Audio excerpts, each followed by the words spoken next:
రాష్ట్రంలో 3-4 పార్టీలు ఉన్నాయి. కాంగ్రెస్ పార్టీ పాలిస్తున్నది. పతంగి పార్టీ ఆళ్ళ చేతులనే ఉన్నది. కారు పార్టీ ప్రతిపక్షంలో ఉన్నది. మరి కమలం పార్టీ ఎక్కడున్నది? ఎవల దిక్కున్నది? ఇటున్నదా అటున్నదా? బాబా ఈ ముచ్చట ఆలోచిస్తేనే తలకాయ నొప్పి లేస్తున్నది. జర ఈ వార్త చూసి మీరన్నా చెప్పుర్రి. కమలం పువ్వు రెక్కల లెక్కనే కాషాయ పార్టీలున్నోళ్ళు తలో దిక్కు చూస్తున్నట్టే కొడుతున్నదుల్లా. మనిషికో తీరు మాట్లాడుతున్నారు. ఒకళ్ళు ప్రేమ్ కహాని చెప్తా అంటే ఇంకొకరు ఫైటింగ్ చేస్తున్నారు. కాంగ్రెస్ బీజేపీ నడుమ ఏ ఉన్నదో తెలవక పబ్లిక్ పరేషాన్ అవుతున్నారు.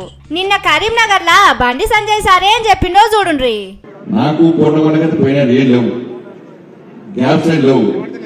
ఏం డౌట్ లేదు, అందరం కలిసి ఉంటాను, ఏం ఇబ్బంది లేదు. అలా అభివృద్ధికి ఇది ఒక ప్రధాన ఉదాహరణ. కరీంనగర్ స్మార్ట్ సిటీ విషయంలో అందరూ కలిసినది ఇన్నారు కదా. చెయ్యి పార్టీతోని కలిసి పని చేస్తాడట, డెవలప్మెంట్ చేస్తాడట. ఇవే కాదు, ఇప్పటి సంది అసలు రాజకీయం ముచ్చట్లే మాట్లాడనని కూడా చెప్పుకొచ్చిండు. కానీ ఎంపీ అయినాక 6 ఏళ్లకు డెవలప్మెంట్ మాట యాదికొచ్చిందంటే మీరు గ్రేట్ పోన్రి. కానీ రేవంతన్ సారు ముఖ్యమంత్రి కుర్చీలు ఉన్నాడు కాబట్టే బండి సారు ఇట్లా మాట్లాడిండని రాజకీయంలో ఉన్నోళ్ళు మాట్లాడుకుంటుండ్రు. చెయ్యి పార్టీ సర్కారును ఎవ్వలు ముట్టుకోకుండా బండి సారు కావలి కాస్తున్నాడట. కానీ అదే రేవంతన్ సారు మీదకి రాజా సింగ్ సారు ఏమంటున్నాడో చూడుండ్రి. తెలంగాణలో కొత్త గవర్నమెంట్ వచ్చిన తర్వాత, కాంగ్రెస్ గవర్నమెంట్ వచ్చిన తర్వాత లంచాలు దందా పెరిగింది.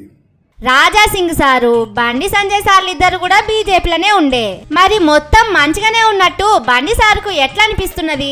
పైసలు తింటున్నారని రాజా సింగ్ సార్కు ఎందుకు అనిపిస్తున్నది? వీళ్ళేందో వీళ్ళ ప్రేమ్ కహానీలేందో అంతా ఆగమాగం జగన్నాథం ఉన్నది పోన్రి.